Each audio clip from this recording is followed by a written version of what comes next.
Bugungi dunyoda parlamentlararo ittifoqining ahamiyati qanday? Menimcha, uning ahamiyati juda katta. Chunki muhokamalar biz uchun juda muhim. Biz odamlar bir-birimiz bilan muloqot qilishimiz kerak. Ba'zan biz biror davlat haqida o'qiganimizda unga aloqamiz bo'lmaganligi sababli bu masalaga diqqat qilmaymiz. Bunday forumlar esa bizga bir-birimizdan o'rganish va bir-birimizni tushunish imkoniyatini beradi. O'zbekistonning Janubiy va Markaziy Osiyo o'rtasidagi ulkan bog'lanishini rivojlantirishdagi strategik o'rni qanday muhim? Men bu masalada batafsil fikr bildirishga haqli emasman deb o'ylayman. Biroq O'zbekistonga bu konferensiyaga mezbonlik qilishgani uchun minnatdorchilik bildirishni xohlayman. Bunday tadbirni tashkil etish katta mas'uliyat va sa'y-harakatni talab etadi. Men bu yerda bo'lishdan juda ham xursandman. 150-assambleyani O'zbekistonda o'tkazishning xalqaro diplomatiya va hamkorlikdagi ahamiyati qanday? Menimcha, bu ikki tomondan ham foydali. Bu O'zbekistonga xalqaro maydonda yanada ko'proq e'tibor qaratilishiga yordam beradi.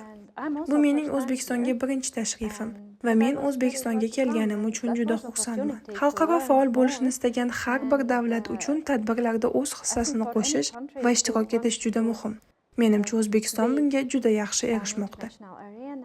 Parlamentlararo ittifoqi 150 yillik faoliyati davomida qanday muhim yutuqlarga erishdi? Menimcha, eng muhim yutuq bu demokratiyani targ'ib qilishdir. Bizning yig'ilib muhokama qilishimizni davom ettirishimiz juda ahamiyatli. Bugun biz Xalqaro ayollar forumini nishonlamoqdamiz va mening nuqtai nazarimdan ayollarning siyosat, parlament va hukumatda ishtiroki juda muhim.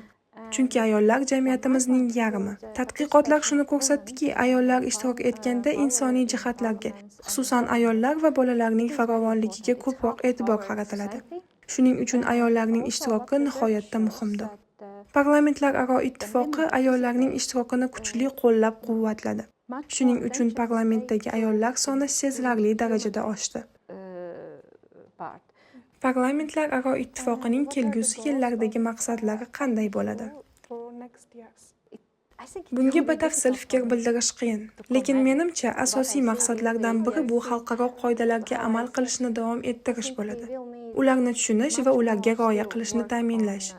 Yana bir muhim maqsad bu davlatlar o'rtasidagi muloqotni saqlab qolishdir.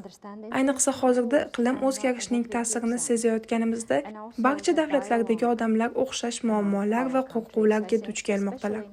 Bu bizni birgalikda yechim topishga chaqiradi. Shuning uchun tinchlikni saqlash va iqlim o'zgarishini hal qilish kelajakda albatta muhim sohalardan bo'ladi.